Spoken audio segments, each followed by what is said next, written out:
Et salut, c'est Major Mouvement, bienvenue dans une nouvelle vidéo où je vais te donner mes top 5 des meilleurs conseils pour bien débuter la musculation. Que tu aies décidé de t'y mettre ou que tu aies décidé de t'y remettre après une longue période d'abstinence ou d'absence ou peut-être même une blessure, j'ai envie de te donner des conseils qui vont te permettre de t'accompagner le mieux possible et d'éviter de commettre des erreurs, soit qui pourraient occasionner une blessure ou une perte de plaisir ou de ne pas avoir les résultats que tu espères. Salut! Moi c'est Greg, je suis kiné depuis 14 ans et j'aime vulgariser mes connaissances pour faire en sorte que les gens bougent. Puisque la qualité de vie et l'espérance de vie est directement corrélée, avec la masse musculaire mais aussi avec la lutte contre la sédentarité, moi ce que je veux c'est que vous viviez heureux le plus longtemps possible. Alors oui, bouger et créer du muscle, c'est nécessaire. La musculation c'est génial et en tant que kiné, je ne peux que vous recommander de faire du sport et en particulier, oui, dans les recommandations, pour une bonne santé, il est nécessaire d'avoir une bonne masse musculaire. Mais en fonction de vos connaissances, certains d'entre vous peuvent se lancer dans des salles de sport ou sur du renforcement à la maison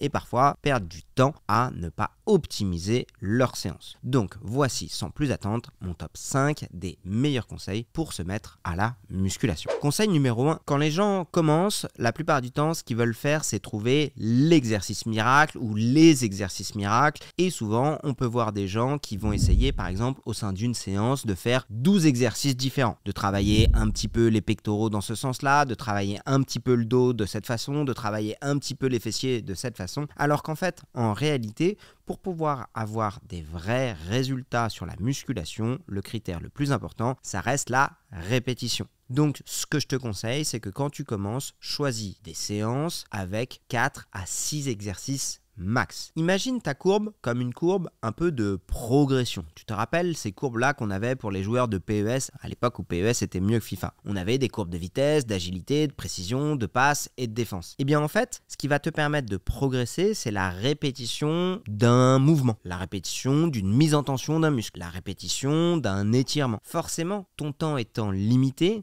si en une heure tu vas faire 18 trucs différents, eh bien tu vas progresser un tout petit peu sur chacun de ces 18 trucs. Alors que si jamais tu décides de viser seulement 4, 5 ou 6 exercices, mais que chacun des exercices, tu vas les répéter 4, 5, 6 fois, eh bien à ce moment-là, tu vas progresser plus rapidement sur des exercices de base. Ne t'inquiète pas, je t'apprendrai à choisir les bons exercices, choisir le nombre de répétitions et le nombre de séries dans les conseils suivants. Ce que je veux que tu retiennes de ce point-là, c'est qu'une salle de sport, on peut tout faire. Et c'est génial. Mais quand on est débutant ou quand on revient de blessure, mieux vaut prendre du temps pour apprendre plutôt que de tout tester et finalement d'être efficace nulle part. Mon petit conseil entre parenthèses, c'est que si tu es débutant, tu peux pas te tromper à te faire accompagner. Soit par un ami ou un proche qui est passionné et qui a des années d'expérience, soit par quelqu'un dont c'est le métier. Les amis, je prends juste 30 secondes pour vous annoncer un truc. Si jamais vous êtes comme moi, avec des enfants, un job qui est prenant, pas beaucoup de temps et envie d'avoir quand même du temps pour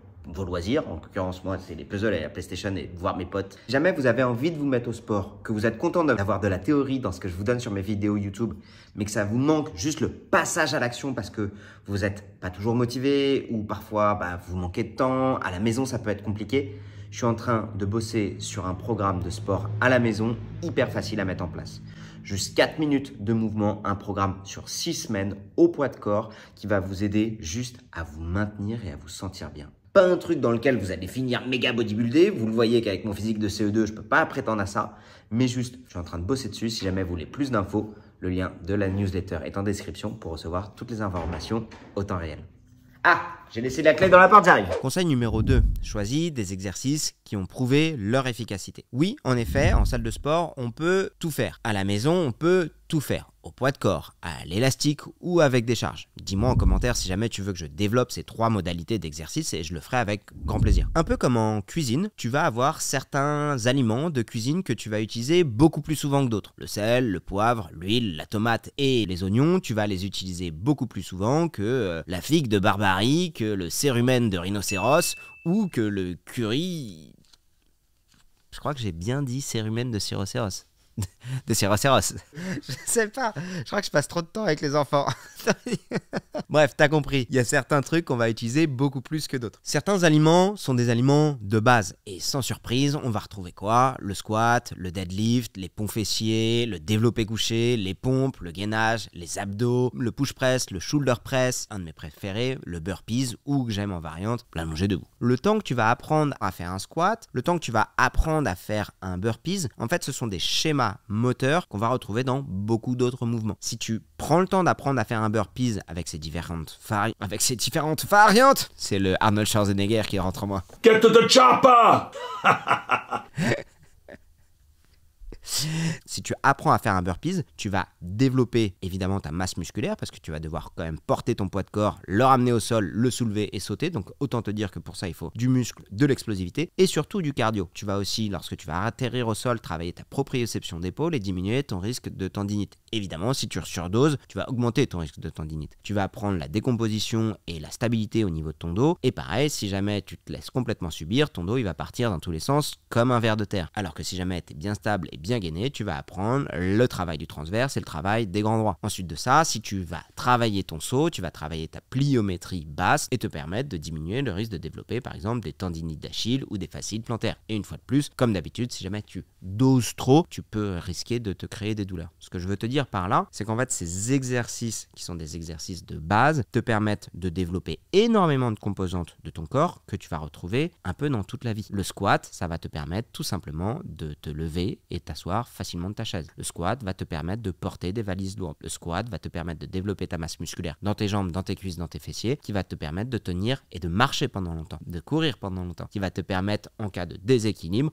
de tenir un déséquilibre et de ne pas tomber. Le burpees va te permettre de développer ton cœur et des poumons et donc de diminuer les risques de pathologies cardio-respiratoires, mais ça va te permettre aussi, si jamais t'es tombé, d'avoir la bonne force dans les bras pour te relever. Le burpees, c'est ce qui va te permettre aussi de jouer avec tes enfants au sol et de te relever et d'aller courir avec eux. Le burpees, c'est ce qui va te permettre, si jamais tu veux continuer à faire du sport, de ne pas avoir peur de tomber et de te relever. Le petit saut à la fin, c'est ce qui va te permettre d'entretenir ta réactivité, ton dynamisme, ta pliométrie, ta capacité à sauter, ta capacité à courir. Donc en fait, ce qu'il y a de génial dans ces exercices-là, c'est que souvent on parle un peu d'exercices fonctionnels, tu sais, c'est un grand mot un peu fourre-tout dans lequel on peut dire, voilà, en travaillant ça, on peut l'inclure dans la vie de tous les jours. C'est à la fois vrai et à la fois faux. Ça veut dire quoi? C'est à la fois vrai. En effet, ces exercices sollicitent tellement le corps dans toutes ses composantes, comme je te l'ai dit, tendons, muscles, articulations, cœur, poumons et tête, qu'en fait, globalement, quand tu augmentes les capacités du corps sur ses besoins fondamentaux, il va être meilleur pour répondre à peu près à tout. Sur quoi c'est à peu près faux? Eh bien, oui, en effet, certains besoins du corps très spécifiques ne sont pas améliorés par du squat. Je te dis n'importe quoi, mais si jamais tu as besoin de faire des travaux et de taper avec un marteau comme ça ou de faire du badminton, en effet, le squat va pas te servir à grand chose. Ce qu'il y a d'intéressant, c'est que dans les éléments que je t'ai cités, ça couvre, allez, je dirais 99% des besoins qu'on retrouve dans la vie quotidienne et même dans les extras de la vie quotidienne avec des imprévus. Tout à l'heure, je t'ai donné un peu quelques indices. Je t'ai dit, un peu comme en cuisine, c'est des éléments qu'on va beaucoup utiliser, mais un peu comme en cuisine, c'est la dose qui crée le poison. Le poison est dans la dose, n'oublie jamais ça.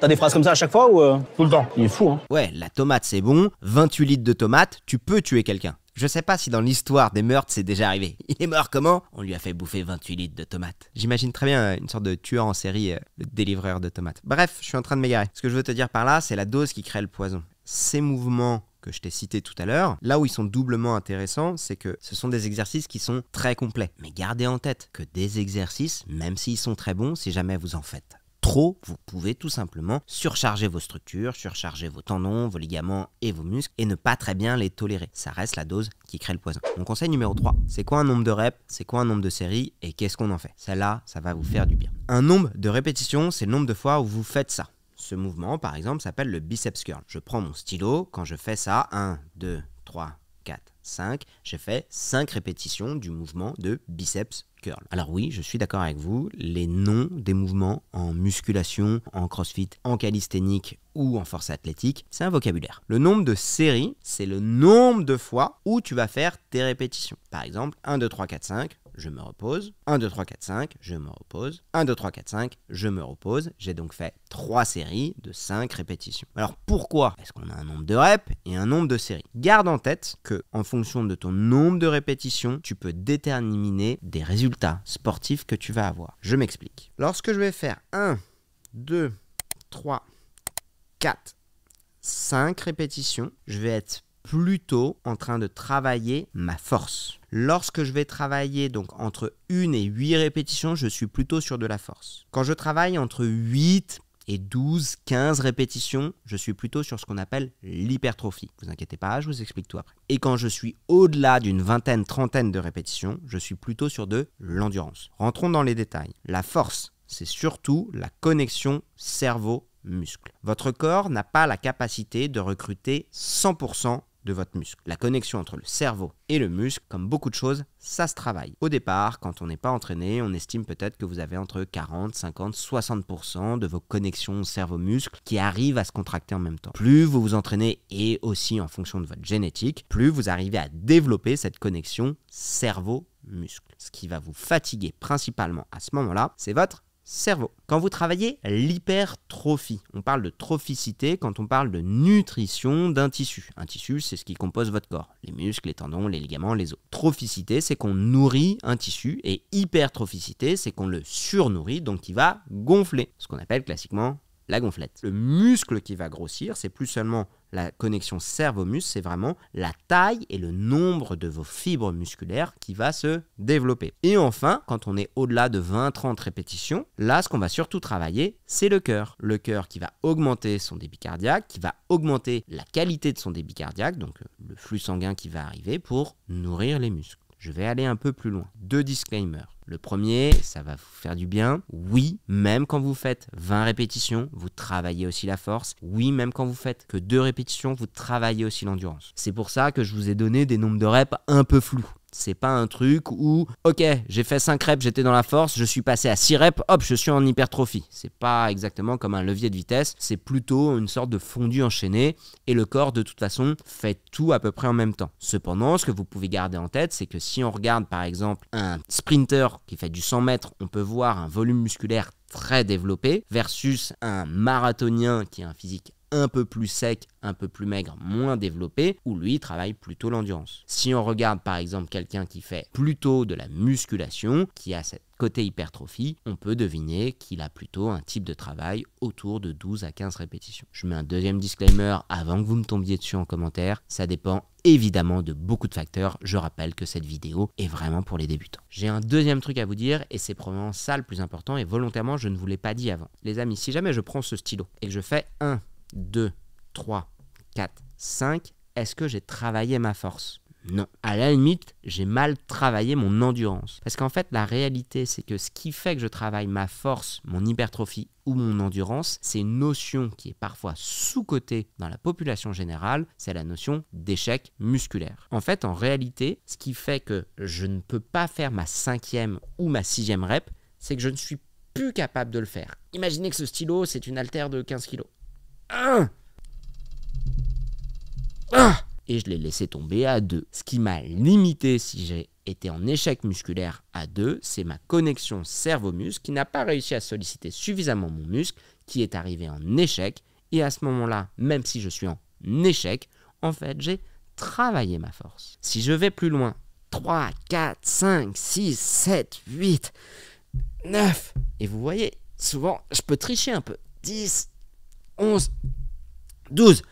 Ouh, je sens mon muscle qui se gonfle. Et ouais, là en effet, mon muscle, on lui a demandé beaucoup de travail, ce qui m'a fait arriver à l'échec. Certes, il y a mon cerveau-muscle, mais surtout à ce moment-là, comme c'est pas tout mon cerveau-muscle qui s'est contracté, mais plutôt toutes mes fibres qui ont essayé de se contracter, ce qui m'a limité, c'est vraiment ma masse musculaire qui n'était pas assez développée. Et enfin, si à l'inverse, je suis capable de compter, et que là, globalement, que je sois à 30, 40, 50, 60 reps, au bout d'un moment, c'est juste que mon corps n'est plus capable de tenir. Par exemple, si je dois tenir ce verre, je le tiens facilement 1 minute, 2 minutes, 3 minutes. Au bout de 3 minutes, ça va tétaniser, un peu comme l'épreuve des poteaux dans Koh-Lanta. Ça peut durer 2 heures, 3 heures. C'est de l'endurance. Donc en fait, ce qui va déterminer savoir si je suis plutôt dans de la force, dans de l'hypertrophie ou dans de l'endurance, c'est le nombre de répétitions au moment où j'arrive à l'échec. Alors la question que vous allez me poser, c'est « Ok Grégoire, mais quel est mon objectif? Qu'est-ce que je dois travailler ? Ma force, mon hypertrophie ou mon endurance ?» Ce à quoi je vous réponds « Quel est votre objectif ?» Autant un haltérophile qui fait de la force athlétique, lui, vu qu'il a une catégorie de poids, il a plutôt intérêt à ne pas trop développer de volume. Il s'en fout un peu de ce à quoi il ressemble. Pour information, j'avais rencontré des champions du monde de force athlétique. Quand on voit leur tenue, on comprend qu'ils n'en ont pas grand-chose à foutre de l'esthétique.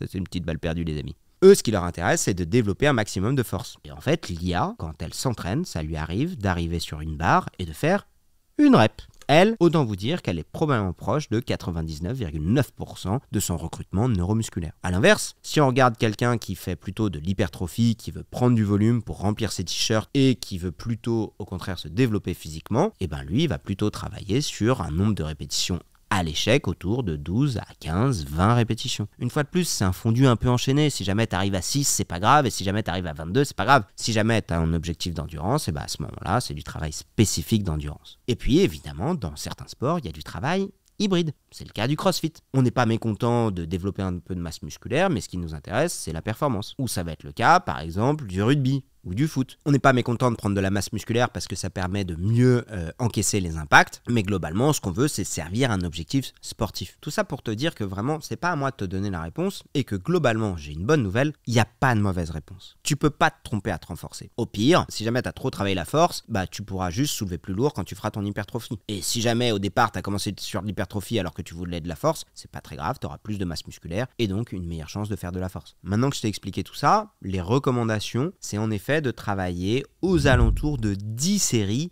par groupe musculaire et par semaine. Donc si par exemple tu as choisi de travailler les squats pour développer tes cuisses, je t'invite à par exemple travailler sur 2 fois par semaine. Si tu décides de travailler plutôt sur de l'hypertrophie pour développer ton volume des quadriceps et des fessiers, bah je t'invite à faire par exemple 5 séries et d'arriver à l'échec aux alentours de 15 le lundi et de faire 5 séries d'arriver à l'échec autour de 15 le jeudi. Si par exemple tu décides de développer plutôt tes fessiers parce que c'est ce que tu veux, tu peux combiner ça avec du hip thrust, tu peux combiner ça avec du single leg deadlift, ou tu peux combiner ça avec du good morning, ou tu peux combiner ça avec des fentes. C'est là où c'est cool, c'est que quand tu apprends à manier les différents ingrédients, tu te rends compte que tout fonctionne. Je crois que c'est aussi une des erreurs que je peux voir parfois sur les réseaux sociaux, et je comprends parce que l'algorithme veut ça, c'est que chacun essaie de vendre sa méthode miracle. Et c'est vrai qu'il y en a plein. Si au très haut niveau, c'est nécessaire de trouver le truc miracle, pour les gens à qui je m'adresse qui sont plutôt sédentaires et qui ont juste envie de se mettre au sport,